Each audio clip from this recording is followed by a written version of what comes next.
The boutique's glass doors slid open with a sigh, releasing a breath of warm air scented with new fabric and faint perfume. Layla stepped inside, shaking the drizzle from her umbrella. The day had already drained her. Endless meetings, polite smiles that hurt her cheeks, the quiet humiliation of being overlooked again for a promotion she'd trained others to earn. She told herself a new coat might help her feel put together again, even if only for a moment. Something timeless, elegant, hers. Her heels clicked across the polished floor as soft music pulsed from hidden speakers. The mannequins wore confidence, belted wool coats, high collars, perfect posture. Layla smoothed her blouse and tried to mimic them. "Good evening," said the attendant, a young woman with a clipboard smile. "Looking for something special tonight?" "Something classic," Layla replied. "For everyday wear." "Of course. Right this way." The associate guided her toward a rack of long coats in navy, beige, and charcoal. Layla's fingers brushed over the fabrics, smooth cashmere, sharp wool blends, until she found one that felt alive under her hand. She lifted it carefully, studying the cut, the softness at the collar. "The fitting rooms are to your left," the woman said. Layla nodded, carrying the coat like a secret. The fitting area was quiet, partitioned by thick curtains that reached the floor. Dim lights created a hushed intimacy, a pause between the outside world and whatever waited beyond the mirror. She slipped into the middle booth, set her purse on the small bench, and drew the curtain closed. From the next stall came the low hum of laughter, a man's voice, playful, familiar in a way that prickled beneath her skin. Layla froze, halfway through unbuttoning her blouse. The man spoke again, closer this time, his tone dipped in smug amusement. "She didn't even notice," he said, words muffled through the wall. "The loan went through." A woman giggled softly. "You're terrible, Marcus." Layla's heart stopped. Marcus. Her husband's name, spoken by a stranger, wrapped in laughter. Her hand went cold against the fabric. She pressed her ear to the wall, breath shallow, every nerve awake. Marcus's voice dropped to a whisper. "Don't worry. She trusts me completely. By the time she finds out, it'll be done. We'll be out." The woman whispered something back, too soft to catch, followed by a quiet rustle of clothing, the unmistakable sound of affection. Layla's pulse roared in her ears. The world tilted. She stumbled back, clutching her phone as if it could steady her. Her fingers trembled. The logical part of her mind, the part that balanced budgets and paid bills on time, forced itself to act. She unlocked her phone, pressed record, and held it near the wall. Marcus laughed again, careless and comfortable. "I told you, she never reads the fine print. It's practically free money." Another giggle. "You're awful." "I'm smart," he said. "And she's predictable." Layla's stomach twisted. Her breath came in shallow bursts as she stared at her reflection. Under the soft light, she looked like a stranger, pale, eyes wide, the beginnings of disbelief shadowing her face. When the curtain beside her rustled open, she flinched. Footsteps crossed the tiled floor, followed by the sound of the boutique door chime. Then silence. Layla waited, counting to 10, 20, 30, until she was sure they were gone. Her knees almost gave out. She sank onto the bench, gripping her phone. The recording light still blinked red. Outside, rain tapped gently against the glass windows, steady and indifferent.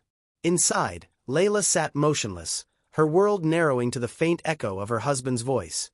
Confident, deceitful, final. She hit stop. The screen dimmed. Her reflection stared back from the black glass, tears forming but refusing to fall. For a long moment, she couldn't move. The hum of music, the whisper of fabric, even her heartbeat felt foreign. Then, with mechanical precision, she stood, rehung the coat, and stepped out into the rain. The recording weighed heavy in her hand. Somewhere behind her, the boutique door chimed again, a bright, harmless sound that belonged to another life. Layla didn't look back. She just walked into the storm, the secret still playing in her mind. She didn't notice. The loan went through. And now, she couldn't unhear it. Rain followed Layla home like a shadow, tracing thin rivers down the windshield as she drove through the blur of city lights. Each stoplight glowed too long, each second stretching into something unbearable. Marcus's voice still echoed in her head. Smug, unbothered, intimate. She didn't notice. The loan went through. The words tangled with the rhythm of the wipers until she couldn't tell which sound was louder, the storm outside or the storm inside her chest. By the time she reached their house, the street was washed in silver reflections. The porch light glowed softly, warm and domestic, as if the world inside had never known deceit. She hesitated at the door, keys trembling in her hand, forcing her breath to steady. The door opened before she turned the knob. Marcus stood there, smiling, casual in his sweatshirt and socks, holding a glass of wine. "Hey, there you are," he said lightly. "You're late. Long day." Layla swallowed the lump in her throat. "Traffic," she murmured, managing a faint smile. He leaned in to kiss her cheek, the same lips that had whispered another woman's name hours earlier. The touch burned. "Dinner's on the stove," he said, turning toward the kitchen. "Thought you might be hungry." She followed him silently, her shoes leaving small prints on the tile. The house looked the same, framed photos on the wall, candles half melted, the faint scent of rosemary chicken. But something essential had shifted. It no longer felt like hers. Marcus poured her wine, handed her the glass. "You okay? You look tired." "I'm fine," she said. "Just cold." He chuckled softly. "You work too hard. You should take a weekend off." Layla nodded absently, watching him move around the kitchen. His gestures were easy, practiced, every detail of domestic life performed with precision. If she hadn't heard his voice in that fitting room, she would have believed this version of him completely. She forced herself to eat a few bites, the food tasteless. He talked about work, a new client, a team dinner, his tone light and affectionate. She responded when necessary, careful to keep her voice steady. Inside, every word scraped raw against the recording replaying in her mind. When the dishes were done, Marcus stretched and yawned. "I'm turning in early," he said. "Don't stay up too late." "I won't," she whispered. He kissed her temple and disappeared down the hall. The sound of his footsteps faded, followed by the soft click of their bedroom door. Layla stood in the dim kitchen long after he'd gone. The refrigerator hummed, the clock ticked softly, 12:28. She turned off the lights until only the under-cabinet glow remained, bathing everything in pale gold. Her phone lay on the counter where she'd set it earlier. She picked it up, unlocked it, and pressed play. Marcus's laugh filled the silence. Too close, too alive. She didn't even notice. The loan went through. The woman's giggle followed. Bright, poisonous, unforgettable. Layla's knees weakened. She pressed her palm over her mouth to hold in the sound that threatened to escape. Her reflection in the dark window looked hollow, ghost-like, almost transparent. She paused the recording, rewound it, listened again, just to be sure, just to confirm the truth that part of her still refused to believe. Each repetition carved deeper. Each word became a blade. By 2 a.m., the glass of wine had gone untouched. The house was quiet except for the steady tick of the wall clock and the low buzz of the phone speaker. Marcus slept soundly in the next room. Layla sat at the kitchen table, the phone screen glowing against her face like a confession she couldn't erase. Her tears finally came, slow, restrained, silent. When she finally rose, the recording still playing softly in her hand, dawn was beginning to bleed into the blinds. She turned it off, wiped her cheeks, and whispered to herself, almost like a vow. "Tomorrow, I'll know for sure." Morning arrived colorless, the kind of gray that made everything, sky, buildings, even faces, look drained of life. Layla barely slept. Her body moved automatically through routine. Shower, coffee, mascara, the same blazer she'd worn 2 days ago. But her mind never left that recording. Marcus's laugh still echoed between her thoughts like static. At the office, fluorescent lights hummed overhead, flickering against her fatigue. She settled into her cubicle, greeted co-workers with a practiced smile, and opened her laptop. The spreadsheet in front of her blurred. Numbers swam.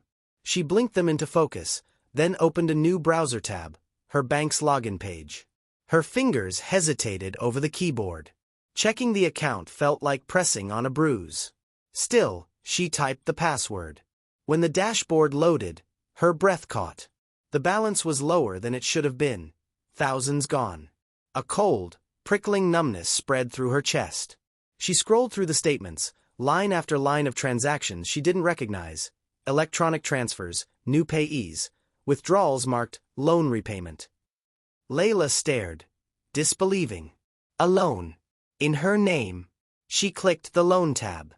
A second account appeared, dated 3 months earlier, listed under Layla and Marcus Gray. The amount: $45,000. Her stomach dropped. He didn't even try to hide it. The words from the fitting room returned, as if the recording were whispering through the sterile office air. She didn't notice. The loan went through. Her mouse trembled in her hand. A colleague passed by, laughing about weekend plans, and Layla forced herself to minimize the window. Her pulse thudded in her throat. At lunch, she grabbed her bag and left without a word. The rain from last night had cleared, leaving the city sharp and brittle in the sun. She walked 2 blocks to the bank, the same one Marcus had insisted they use for convenience. Inside, everything gleamed: glass partitions, chrome fixtures, quiet conversations muffled by air conditioning. The line moved slowly. When it was her turn, she approached the counter, keeping her voice steady. "I need to review a loan account under my name," she said. The clerk, a young man with a polite but mechanical smile, nodded. "Of course, Mrs. Gray. May I see your ID?" She handed it over, her heart pounding. He typed for a moment, frowning slightly. "Yes, I see it here. It was approved 3 months ago. Joint application with your husband." Her stomach twisted. "My husband handled that?" "Yes," the clerk said. Mr. Gray submitted the paperwork. "It shows both signatures." Layla forced a calm expression. "Could I get a printed copy of the loan file? Just for my records." "Certainly." He disappeared into a back office. Layla's eyes drifted to the bank's cameras, the rows of quiet customers, the sterile hum of machines counting cash. The world around her moved in soft, indifferent rhythm, while hers was quietly imploding. The clerk returned with a folder. "Here you go. You'll see both forms and approval details." "Thank you," she said, taking it carefully. Her name stared back at her in elegant, confident script, but it wasn't her handwriting. The signature curved wrong, too smooth, too practiced. A chill rippled through her. "Everything okay?" the clerk asked. Layla smiled faintly. "Yes. Everything's fine." She slid the papers into her bag, thanked him again, and walked out into the afternoon light. Her reflection caught in the glass doors as they closed. Composed, calm, unreadable. But inside, her certainty fractured. Marcus hadn't just betrayed her heart. He'd stolen her name. As she crossed the street, the folder pressed against her ribs like evidence, like a pulse. Tomorrow, she decided, she'd find out how deep the lie went. The next afternoon, Layla found herself driving without direction, the folder from the bank resting on the passenger seat like a silent passenger. She had barely slept, barely eaten. Each page she'd read last night, each forged signature, had stripped away another piece of the life she thought she knew. By the time she noticed where her car had taken her, it was too late to turn back.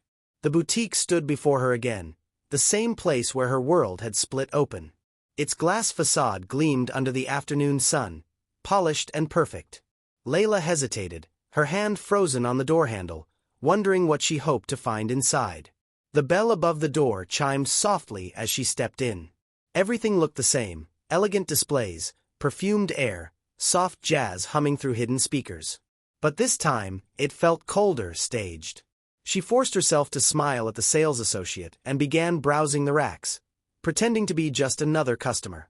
Her fingers trailed over fabrics she didn't see. She caught glimpses of herself in mirrors, fragmented reflections between mannequins and glass panels.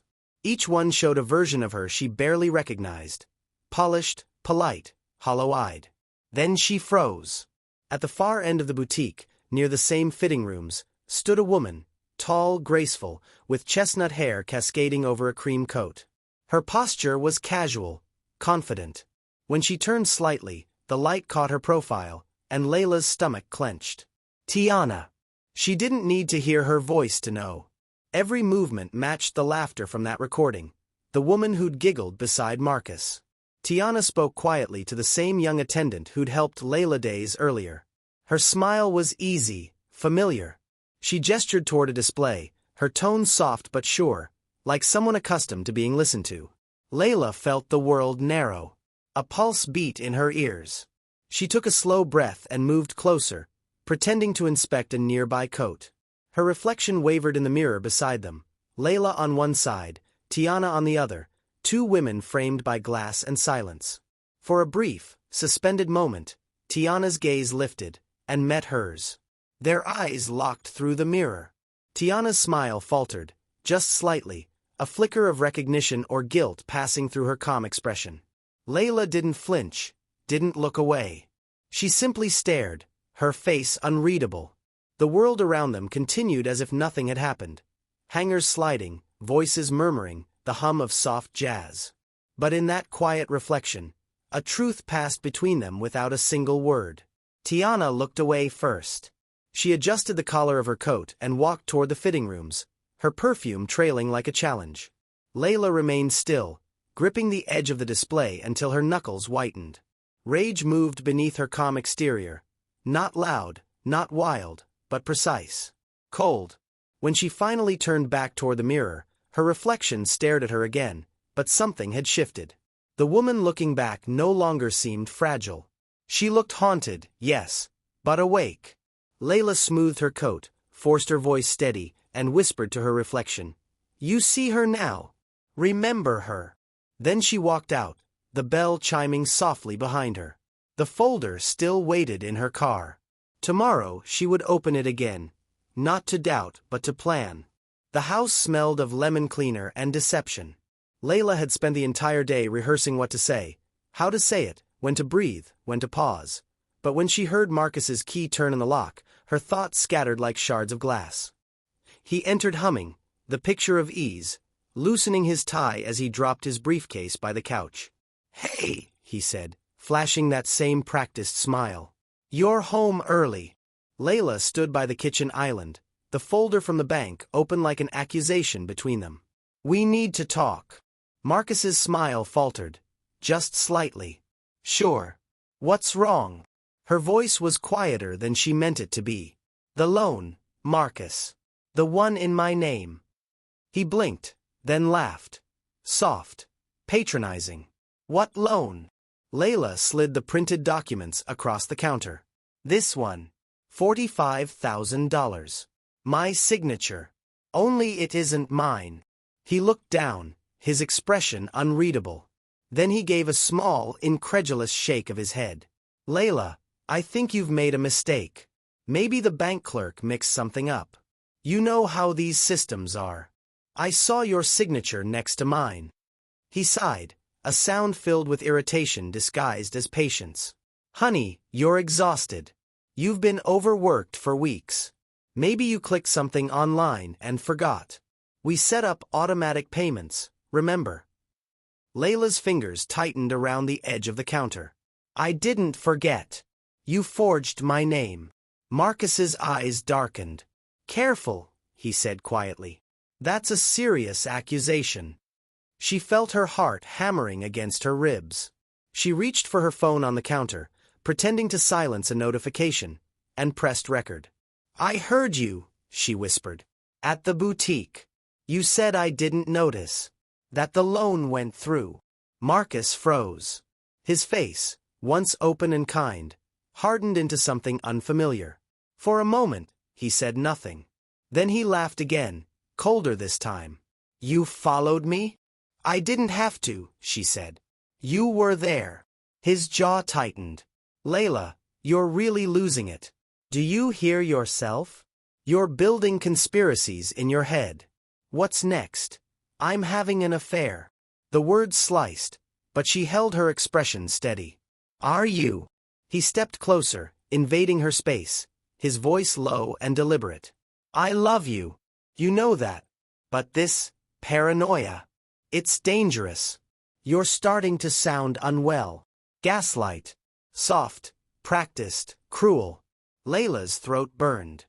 For a split second, she almost believed him, almost let the warmth of his tone wash away the proof still sitting in her bag. Then she remembered the forged signature. The laughter through the wall. The loan. She took a step back. Stop trying to make me doubt what I know. Marcus's smile vanished completely. His eyes narrowed. Fine. If you want to play detective, go ahead. But when this blows up in your face, don't say I didn't warn you. He brushed past her, grabbed his briefcase, and walked toward the hallway. Over his shoulder, he muttered, "You always were too sensitive." The bedroom door shut with a soft click. Layla stood frozen, trembling, the faint red light of the recording blinking against her palm. The silence that followed wasn't peace. It was recognition. She looked around the kitchen, the same room where they had once danced, cooked, laughed. Now it felt like a stranger's house, built on forged paper and half-truths. Her knees nearly gave out, but she steadied herself, whispering to the empty room, "You can't lie forever." She stopped the recording and saved it, labeling the file March 12th, loan argument. Then she slipped her phone into her pocket, her pulse steadying for the first time all day. Love had ended quietly, signed, sealed, and betrayed in silence. The next morning dawned too quietly, as if the world itself were holding its breath. Marcus had left early, claiming a client meeting across town. His tone had been casual, but Layla caught the flicker of impatience in his eyes, the warning not to ask questions.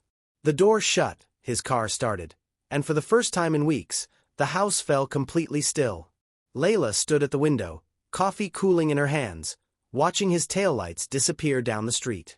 Her pulse thrummed in her ears. She had spent the night listening to the recording of their argument over and over, memorizing every inflection, every lie. Today, she needed more than words. She needed proof that could not be denied. She set down the cup and walked toward Marcus's study. The door was usually closed, sometimes even locked, though he'd never said why. Now, it stood ajar. The air inside smelled faintly of cedar and cologne. His desk gleamed, neat, symmetrical, every pen aligned, every file labeled. To anyone else, it would look harmless. To her, it looked like a stage set built on deceit. Layla hesitated at the threshold, listening. No sound except the hum of the refrigerator down the hall. She stepped inside. The drawers resisted at first, the smooth slide catching on metal stops. She tugged one open. Bills, insurance papers, car receipts. Nothing unusual. The next drawer, empty except for a single key taped beneath the lip of the wood. Her pulse quickened. She took the key, glancing toward the bottom cabinet. Locked. The key fit perfectly. Inside were stacks of folders and envelopes bound with rubber bands. She crouched, pulling them out one by one, her hands shaking as she spread them across the desk. Bank statements. Real estate documents. Contracts. And there, Tiana's name. It appeared first on a property deed, listed under co-applicant. Then again, on a joint savings account with Marcus's signature beside hers. Another envelope held glossy photos of a townhouse. Modern, expensive, furnished. The address was one she didn't recognize. Layla's stomach turned. The betrayal wasn't abstract anymore. It had an address, a mortgage, a name. She flipped to another folder labeled authorizations. The top sheet made her breath catch, a form transferring ownership of their joint assets, signed by her. Her handwriting, almost. The signature was hers, but not. Too fluid, too perfect. He had practiced. For a moment, her vision blurred. The edges of the paper trembled as tears welled, and she forced them back. This was no time for crying. She pulled out her phone, opened the camera, and began taking pictures, each document, each signature, each page with Tiana's name. Her reflection glimmered in the glass frame on his desk, their wedding photo. She caught her own eyes in the reflection, and something in them had changed. No more confusion. No more fear. A car passed outside, its engine muffled. Layla froze, listening, but it faded down the street. Her hands steadied as she continued photographing the evidence, her heartbeat sinking with each shutter click.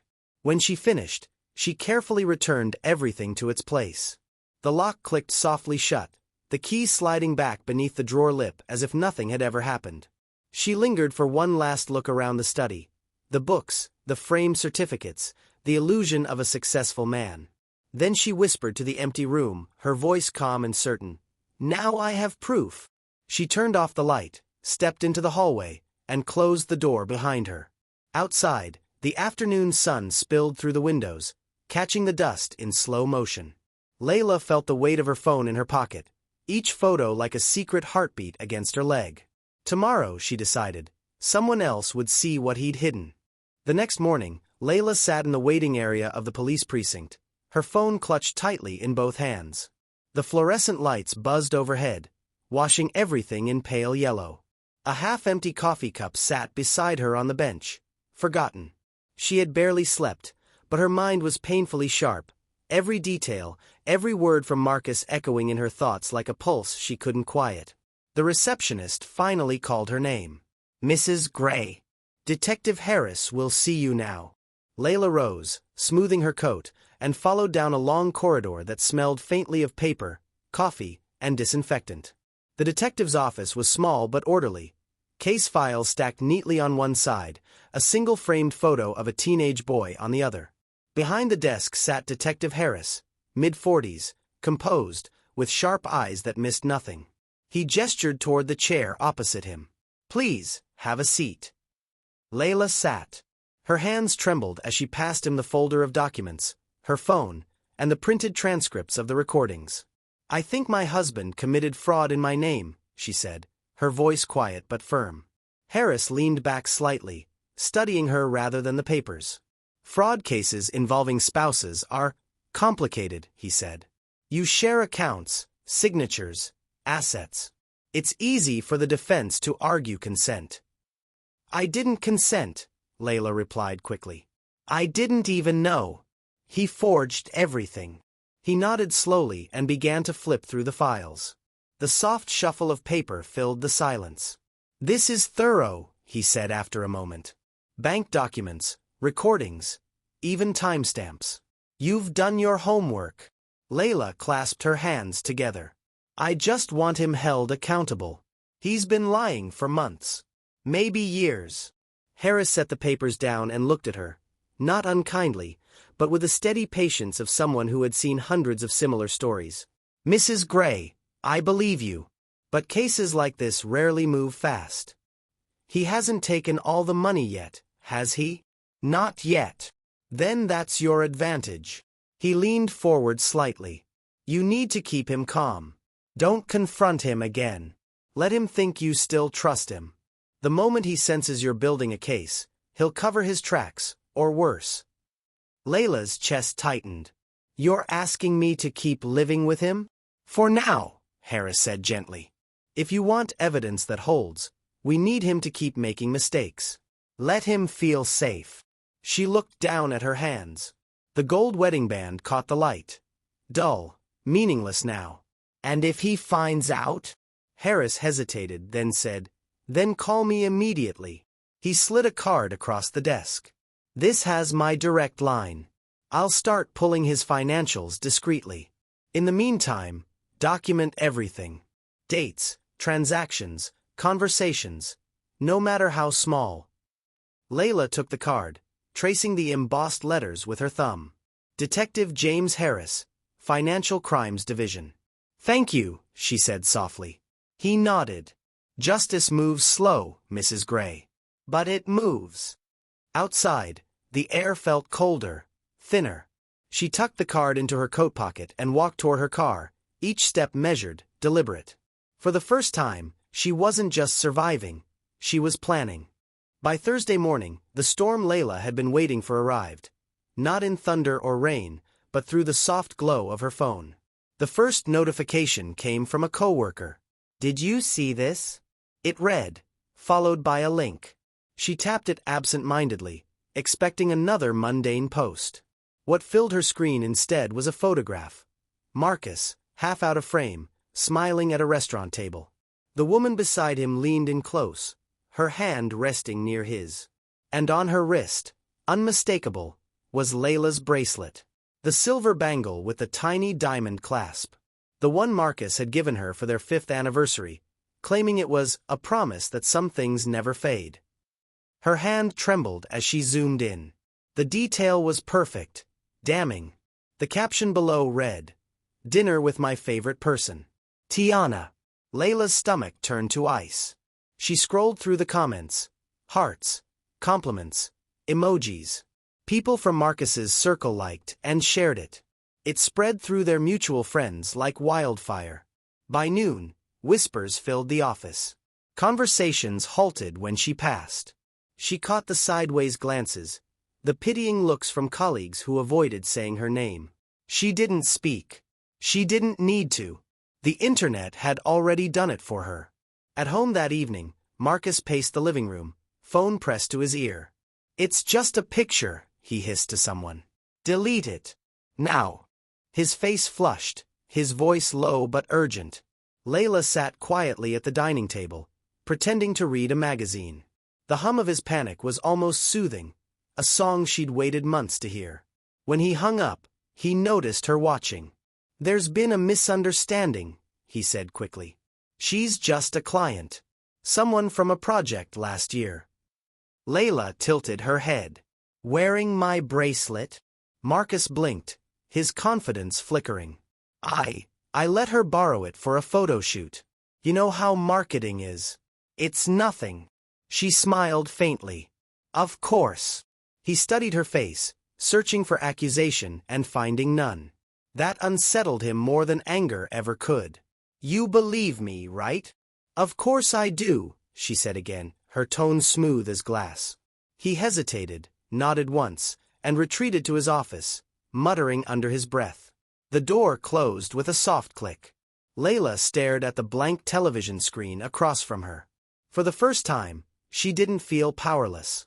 His panic was proof, not of guilt, but of fear. He knew the walls were closing in. She opened her phone and scrolled back to the photo, saving a copy to a hidden folder labeled Evidence. Then she typed a message to Detective Harris. "You were right. He's slipping." Her reflection in the dark screen looked different now. Still tired, still hollowed, but steadier. The ache had hardened into focus. Marcus had played his game in secret for too long. Now the stage lights were finally turning on. Layla leaned back, the faintest smile touching her lips. Let him sweat. She was done bleeding quietly. Layla's heart pounded as she slid into the booth across from Marcus at the dimly lit bistro where they'd agreed to meet. The faint clatter of silverware and low murmur of other diners wrapped around them like a cloak, perfect for secrets and lies. She smiled softly, her eyes glinting with a mix of warmth and cunning. "Marcus," she began, voice laced with feigned forgiveness, "I've been thinking about everything. Maybe we can work this out. Talk things through." Marcus's smirk deepened, the arrogance she knew so well resurfacing. "Layla, you always were too sentimental. But I like this version of you. Makes it easier." She nodded, sliding her phone discreetly into the center of the table, the tiny red light blinking, a hidden recorder capturing every syllable. Her fingers tapped lightly against the wood, pretending to check a message. Inside, her mind raced, analyzing every flicker of his expression. "So," she said, swirling the wine in her glass, "how did it all go down? You seemed so sure it would work out." Marcus leaned back, his tone dripping with smugness. "Honestly? Easier than I thought. Tiana's naive, didn't suspect a thing. Took her trust for granted, and that's what made it simple." Layla's smile sharpened.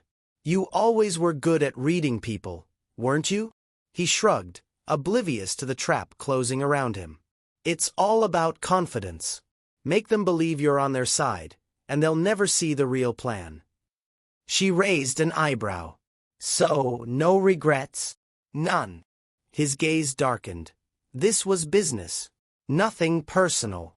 They fell into a comfortable silence, but Layla's phone buzzed softly. She glanced down, a message from Tiana, glowing on the screen. Her breath caught. The text was meant for Marcus, but accidentally sent to her. "Did you tell Layla everything? Be careful, she's not who she seems." Layla's pulse quickened. The irony wasn't lost on her. Tiana, unknowingly warning the very woman who had been plotting to expose Marcus all along. She pocketed the phone quickly, eyes never leaving Marcus. "Interesting message," she said aloud, masking the thrill beneath calm words. "Seems like Tiana's suspicious." Marcus frowned, glancing at her phone. "What's that?" "Oh, nothing. Just people talking," Layla replied smoothly. "Speaking of talking, why don't you tell me more about the easy part? I want the whole story." He chuckled, leaning forward, clearly eager to boast. "All right, since you asked." Hours slipped by as Marcus unwound the details. The lies, the manipulation, the calculated moves that had dismantled Tiana's world. Every boast, every careless confession, was recorded and saved. Later that night, under the faint glow of her apartment lamp, Layla connected her phone to the secure line. Her fingers trembled slightly as she hit send. The recordings now en route to Detective Harris. Her voice, steady and cold, whispered to herself, "This ends tonight." The courtroom buzzed with hushed whispers, the tension thick enough to choke on. Marcus sat rigid at the defendant's table, his jaw clenched, eyes burning with fury. Across from him, Layla remained composed, a quiet pillar of resolve amid the storm. The judge's gavel pounded once, calling the room to order. "Mr. Marcus," the prosecutor began, "you stand accused of fraud, forgery, and financial abuse against Tiana and others. How do you plead?" Marcus's voice was cold, biting. "Not guilty. This is a setup, a witch hunt orchestrated by Layla." Layla's gaze didn't waver. Instead, she looked directly at him, voice calm but sharp as a blade. "Betrayal? You whispered first." Murmurs rippled through the courtroom, but Marcus's glare pierced right through her. "You think you're some kind of hero? You destroyed everything, our lives." Tiana sat in the witness box, clutching her notes.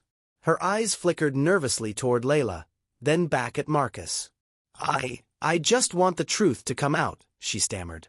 The prosecutor nodded. "Please recount your experience with Mr. Marcus." Tiana took a deep breath, her voice wavering but steadying. "He promised me trust and loyalty, but behind closed doors, it was all lies. The money, the accounts, things I didn't understand.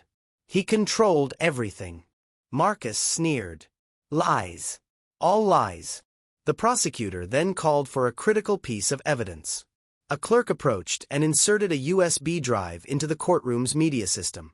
The screen flickered to life, playing a recording from the boutique, Tiana's original conversation with Marcus.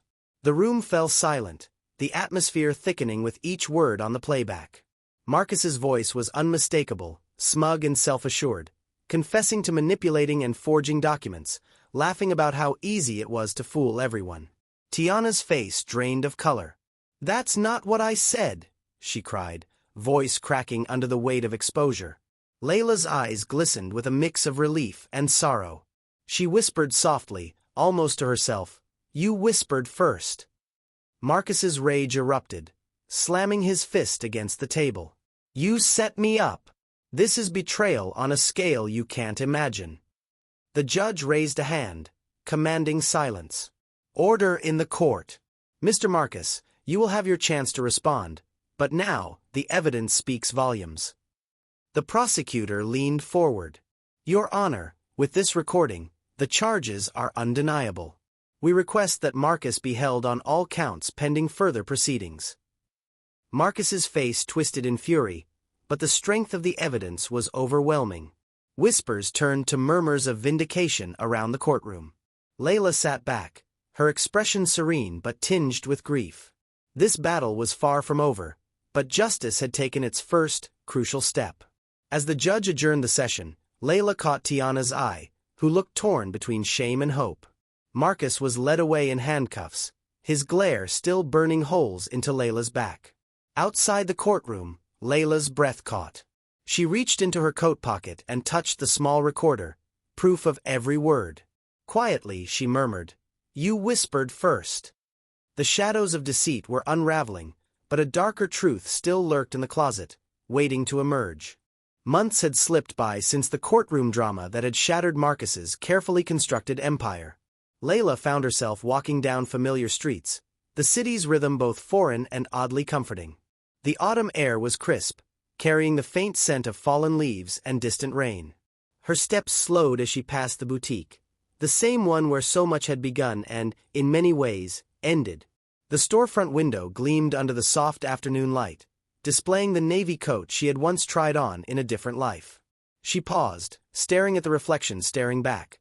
Lines of worry softened now by quiet strength, eyes sharper, more aware. The woman looking back was older, wiser, unbroken. That reflection was no longer a prisoner of fear or betrayal. Layla stepped inside, the familiar chime of the doorbell stirring memories like ghostly whispers. The boutique was as elegant as she remembered. Soft fabrics draped over mannequins, delicate light spilling from crystal chandeliers. The shopkeeper, an elderly woman with kind eyes, greeted her with a knowing smile. "Back for the coat?" she asked gently. Layla nodded, fingers brushing the fabric as she lifted the navy coat from its hanger. It felt heavier this time, full of stories, scars, and survival. She held it to her body and looked in the mirror, catching the subtle curve of her jaw, the steady calm beneath her surface. The fitting room was quiet, peaceful. She slipped off her worn jacket and pulled the navy coat over her shoulders. It settled perfectly, as if waiting for her all along. The sleeves hugged her arms, the collar framing her neck like armor. She stood still for a moment, breathing deeply, feeling a strange mix of relief and rebirth flood through her. Outside, the city hummed on, unaware of the quiet victory inside the boutique. Layla buttoned the coat, the soft clicks echoing in the stillness. For the first time in what felt like forever, she wasn't running from shadows. She was stepping forward, wrapped not just in fabric, but in a newfound strength. The shopkeeper watched quietly, then offered a small nod of approval as Layla made her way to the counter.